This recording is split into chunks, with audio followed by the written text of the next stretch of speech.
Hi, and welcome to the Simulation Step Up series. My name is Ramesh Lakshmipathy. I'm a Senior Technical Sales Specialist with the DASA Systems SOLIDWORKS Corporation. Now, in this presentation, we'll review part 2 of the results capabilities in SOLIDWORKS simulation and also learn some tips and techniques as to how these results can be used to not only understand the performance but also to make some good design decisions. So let's get started. You can edit the definition of every result plot, and most have similar settings as shown here. We'll review some of these settings in detail. Now on the display, the plot type and units are pretty straightforward. If you have shell surfaces defined in your model, you'll also get an additional option as shown, what phase of the shell should be reflected in the display. Since shells represent a part with thickness, it is reasonable to expect different results on the top or bottom of the surface. However, SOLIDWORKS simulation needs you to decide which result is more important since only one output can be displayed on the entity. You can also isolate bending and membrane stresses on shell surfaces, and with this setting, you can understand what design changes are required. Next field in the dialog box is the reference coordinate system selection. If you choose the stress, strain, or displacement option that is coordinate system dependent, you can use geometric selections to indicate the reference coordinate system for the display. Now, one misses principal stresses and resultant displacements are all independent of the coordinate system. So this can be a plane axis or a locally defined coordinate system in SolidWorks that can be used for the results. Now, it is recommended that you enable the display of the reference triad as described in the system options slide to make this display more clear. Now, if you select nothing for one of these output quantities, the global Cartesian coordinate system will be used. Now, one thing to also keep in mind is to display the results in a cylindrical coordinate system such as hoop stress, which is tangential stress quantity or radial displacement commonly evaluated in press fit or spinning systems, you must select the appropriate output. The reason is because the options are still displayed in the Cartesian terminology.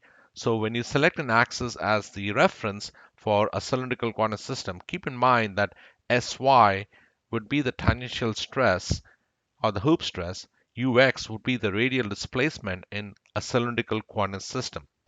Now, while the color chart will still reflect the Cartesian coordinate system equivalent, the reference triad in the lower right-hand corner of the graphics display indicates the coordinate system actually being used.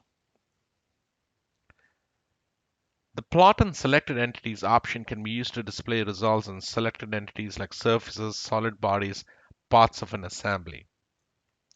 The display symmetric results option is available for models with symmetry restraints or cyclic symmetry. The results are mirrored about the planes of symmetry for models where you analyze half, a quarter, or one-eighth of the actual geometry. Now in stress plots, you're given the option to display the node or the element stress values. The element values show one stress per element, often called the centroidal stress. From this stress, the average nodal stresses are calculated based on the strains at the defining nodes. A good use for this would be in checking convergence. The last setting on this dialog box is important to know, and that's the averaging of results across the boundary. In general, when parts are bonded together, error gets introduced when the stress on one is used to average the nodal results on the boundary. Unless you have bonded parts that are made of the same material and should have been the same part but were split for other modeling reasons, it is best to turn this option off so that the stress on a part is independent of the stress on the rest.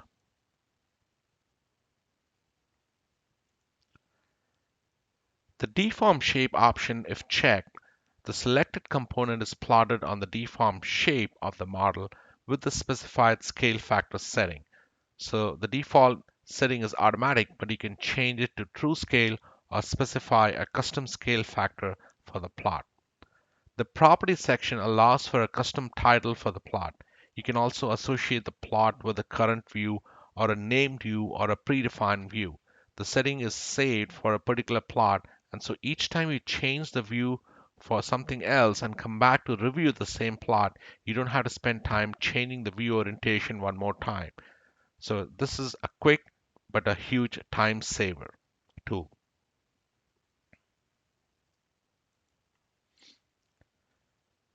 Now, once in the chart options dialog box, you have several options to customize the display for the plot as shown here. We'll review a few of these options. The show max annotation is an important option to highlight the area of primary concern, but the general recommendation is to disable this, though, if that max value represents a model anomaly or could mislead your intended audience. The primary reason I entered this dialog box is to adjust the color range values. So for example, I would often display one means stress from 0 to yield or whatever my safety factor allowable is. Another common adjustment is to set the legend so my range of stress or colors provide clear differentiation on the model. So I may have some extreme highs and or extreme lows such that the automatic scaling shows the majority of the model in one color. So by adjusting the min and max values, I can display a more helpful distribution and leave the actual min and max display to the callout annotations. The last setting I'll change here is to make the color for stress beyond material yield value. This setting requires a little bit more explanation.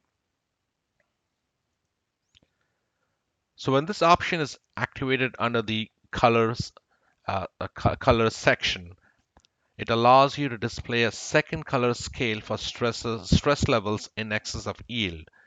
Now this scale can help emphasize where more highly stressed areas require attention. I typically choose white or black or gray because these produce a sharp contrast in the gradient colors. This way it's easy to spot out real quick the areas above yield. Now keep in mind that this option is only available for one means stress plots and a single material model that have a yield strength defined in the material options. So bottom line is, remember, for a linear material model, once stress levels have crossed that threshold, they only mean more than yield and are otherwise relative. As with other results settings, don't fall into the trap of thinking magnitudes are more accurate just because they are displayed in gradients.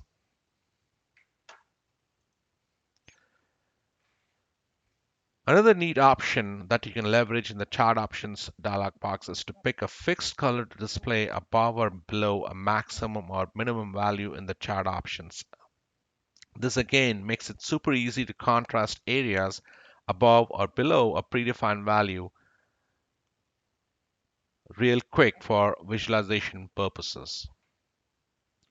Once you've created a plot and need to get back real quick to the chart options, you can simply double click on the color chart and the chart options dialog box is open automatically. You can also place the chart anywhere on the screen, which can be quite helpful when the results of interest are best displayed on the right side of the window. Now, under the Settings tab, typically you may want to select the discrete fringe option as it shows the color bands much better and helps to identify any discontinuity in the results very easily. Here's an illustration of using the fringe setting. When it comes to the boundary options, typically it can be left as the default model setting. The Show Hidden Bodies is available only when hidden bodies exist. You can display all hidden parts in a single color of your choice, or you can display all hidden parts in the shaded mode colors and adjust the transparency by dragging the slider. Here's an example where the hidden bodies are shown superimposed with the transparency setting. This helps to see the results and parts of interest in the context of the entire assembly. One tip here is to ensure the setting min and max range for shown parts is checked in the chart options to ensure that the min and max values of the plot do not correspond to the global values, but rather correspond based on the shown parts only. Lastly, under the deform plot options, the superimpose model and deformed shape helps to compare and visualize the original geometry shape with the deformed geometry shape as shown in this example. Here is the cotton join assembly in SOLIDWORKS. I would like to use this assembly to illustrate some of the settings that we just talked about in the presentation. So for example, when I look at the displacement plot, it's actually shown on all the parts of the assembly. So what if I would actually look at the displacement on just this bracket part over here? So I can quickly isolate that bracket part, look at the displacement one more time, and can clearly see that now the displacement is shown on just that bracket part. Now I want to superimpose all the hidden bodies on top of this particular plot. And to do that, I can right mouse click on the displacement plot, go to settings, and check the box show hidden bodies, adjust the transparency to get the desired result.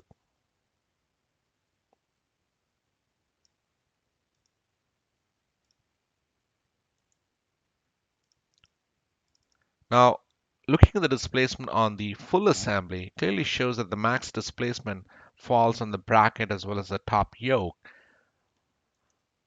If I would actually go ahead and isolate the bottom yoke and look at the displacement, you can clearly see that something is not right here.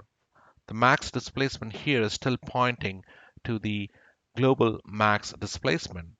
And in order to fix this issue, I can go back into the chart options, and the easiest way to get there is to simply double click this chart legend. It takes me right into the chart options dialog box. All I have to do is come here and check this box, show min and max range on shown parts only. And once I click OK, you can see the displacement range now adjusts and shows me the correct range based on the shown parts in the graphics area. Here is another example of a torsional spring nonlinear analysis. Let's go ahead and look at a quick video of the deformation. What would be really nice is to be able to see this deformation relative to the original shape of the spring. So what I can do is simply go and right mouse click on the displacement plot, go to settings, and check the box superimpose model on the deformed shape, and look at the animation one more time.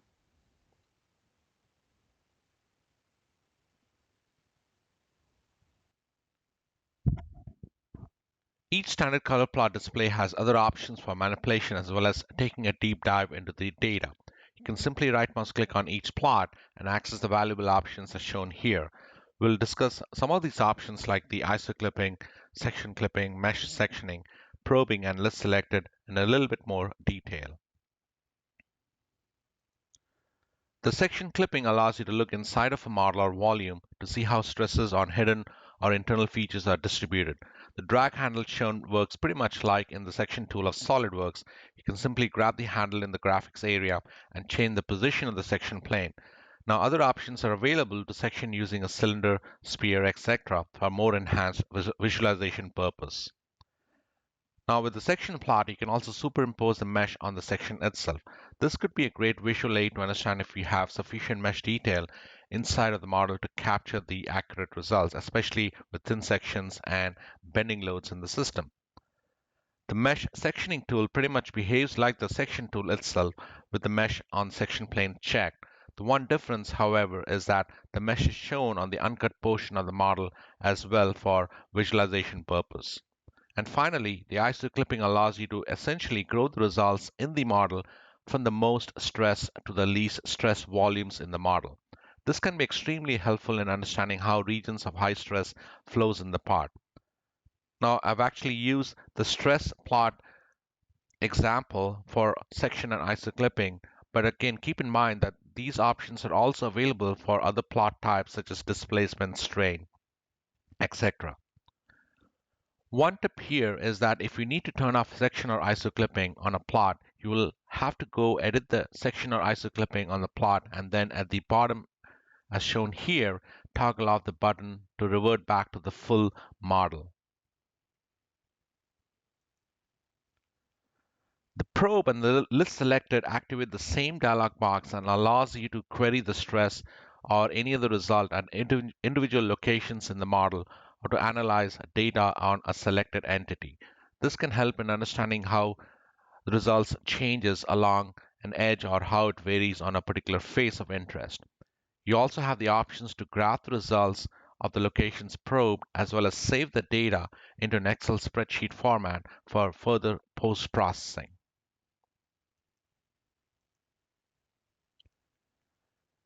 Now, most of the plot settings can also be accessed by right mouse click on the chart legend in the graphics area as shown. This allows for greater flexibility and instantaneously being able to manipulate the plot as required. You can also real-time edit the chart legend min and max values and annotations display by clicking on the min and max value on the legend as shown here. Here is a wheel rim model in SOLIDWORKS, and I would like to use this to illustrate some of the view types that we just discussed in the presentation. Let's take a look at the displacement plot on this wheel rim. Now, if I want to section this, I can simply right mouse click on the displacement plot and select section clipping. And right at the bat, we have the section plot as shown here. The default section plane is the front plane. However, I can change that to something else. Let's say, for example, the top plane or maybe the right plane for sectioning by simply selecting those reference planes from the SOLIDWORKS Flyout Manager. For sectioning, there are other options such as a cylinder as well as the sphere options for more advanced visualization if needed. If I want to superimpose the mesh on the section plot, all I have to do is check this box, show mesh on section plane, and that way I can see what the mesh detail looks like through the section of this particular part. Once I click OK, notice that the plot now is in section clipping mode. Now, if I want to revert back to the displacement plot on the full model, I have to go back into my displacement plot section clipping option and make sure that I toggle off the clipping option as shown here.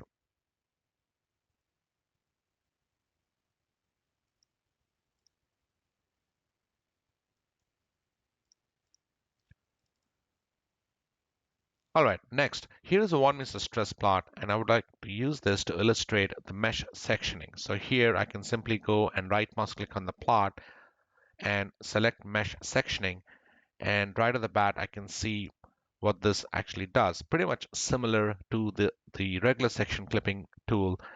The one difference is it actually shows the mesh on the uncut portion of the model.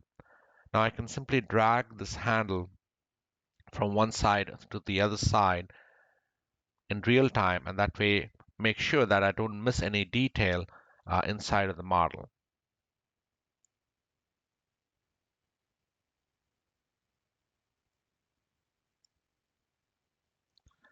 Next, let's take a look at the ISO clipping option.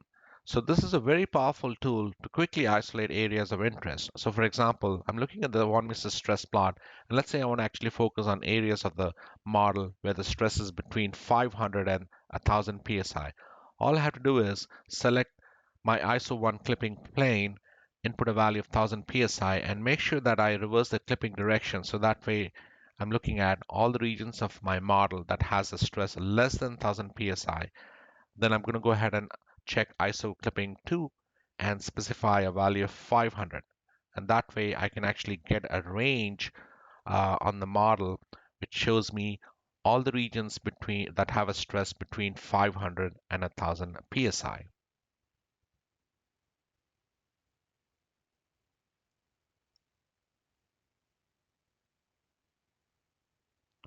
All right, if I want to go ahead and look at or do some probing to get some numerical data of interest. So for example, I want to look at what the exact value of stress or displacement might look like at some of the key locations. So for example, the corner locations on the radiuses on the spokes, I can simply use the probing option, grab the point of interest from the screen, and you can see that I'm just simply selecting all those locations of interest using this probing tool.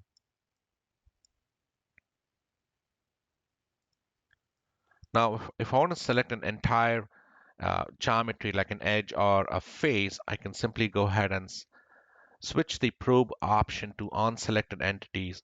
And let's say I want to grab the outer edge of this rim, click on update, and right at the bat I have the results shown along that edge. I can also graph this result to get a good understanding of what's happening along that edge in terms of, let's say, the stress in this case. And later on, I can also take that information and save it to an Excel spreadsheet for further post-processing. And lastly, I want to actually go ahead and look at some dynamic edit options. So for example, if I right mouse click on the chart legend, you can see that I can quickly change a lot of the settings from the chart legend. So I don't have to go back and edit definition, the plot in the feature tree, but I can do that right over here. Also, I can scale the min and max values by simply clicking the value over here. So let's say I want to actually just look at the max 1 meter stress up to 1000 psi. I can simply enter that value, click OK, and you can see that the plot automatically scales itself. So a nice way to go ahead and do some dynamic edits on the fly and save us some time. Now, sensors are a great way to monitor selected properties of parts and assemblies and alerts you when values deviate from the limits you specify. Basically, they are XYZ locations in the model which provide a shortcut to important results. Sensors can be accessed directly from the SOLIDWORKS feature tree. And with respect to simulation data, you can very well see here that there are several quantities to choose from and create sensors out of them. The simulation data sensors can be used to monitor data such as min and max or average stress, connector forces, factor of safety on the entire model, or on specific geometry of interest. The results from the simulation transient studies such as nonlinear dynamic, transient thermal, drop test studies, and design scenarios can be monitored as well. Now, if you create a workflow sensitive sensor, this can also be used in the probe list selected dialog box to list the results at predefined locations instead of selecting them from the graphics area as we saw earlier. The workflow-sensitive sensors can also be used to plot response graphs on specific locations of interest for the transient and the design studies. So use transient sensors to list the results from transient studies and view the statistical data across all the solution steps. All right, so for the bolt and pin connectors, if the strength data is specified in the initial definition, then the visual results are available called the bolt pin check plot. This is very powerful in that we get instant visual feedback through a simple green and red color on the connectors as shown in this particular image. Green means the connectors will pass, red means the connectors will fail to meet the factor of safety requirements. Very similarly, for an edge well connector, based on the well size requirements and safety factor, visual feedback is provided as illustrated here. Now, for majority of the connectors such as pin, spring, bolt, spot well, links, and bearing, SOLIDWORKS simulation does list the output forces such as the axial and shear forces, bending moment, and torque, which can be used to determine the sizing of these connectors. The fastener used in the connection should be able to withstand these loads with a reasonable factor of safety. Now, for the edge well connector, the force output is a little bit different in that it reports the joint normal force, the shear weld axis force, and the shear surface normal force, as well as the bending moment. An XY plot of the weld size along the seam distance can also be plotted to decide the minimum weld size requirement.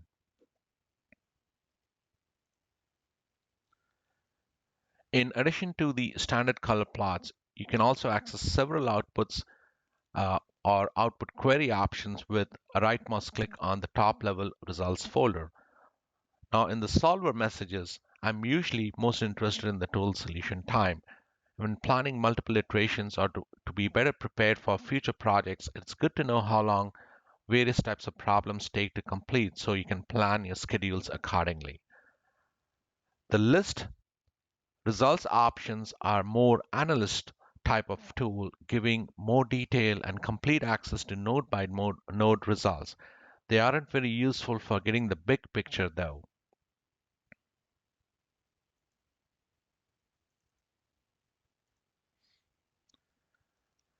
Now, the list result force options for reaction forces, moments, remote load forces, contact friction, free body force, and connector forces are extremely useful as well. They can also be accessed by right mouse clicking on the top level results folder. Now, often understanding the load transfer in a part or assemblies is as important, if not more so, than the stress distribution. So the result force options actually help you get the numerical and the engineering data of interest by simply selecting the required geometry and selecting the appropriate result force type. Now, most of these options are pretty straightforward to use. It just requires a simple geometry selection. However, here is a quick tip for getting the free body forces. Now, you can't look at the free body force unless you have requested the computation of these in the study properties prior to the run as shown here. Now, once the simulation is run, you can access the result flows dialog box, select the free body force option, select the geometry, and click update to get all the forces and the moments acting on the selected geometry.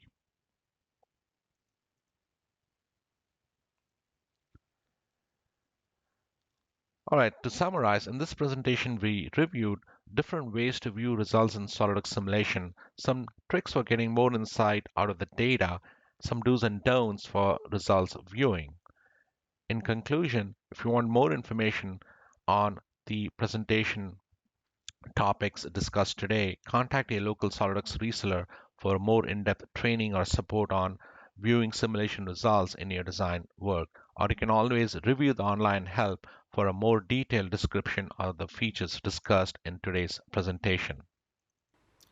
Well, that concludes this presentation. You can review this presentation as well as several other presentations as part of the Simulation Step Up series on the Simulation YouTube channel. I'll see you next time. Thanks and have a great day.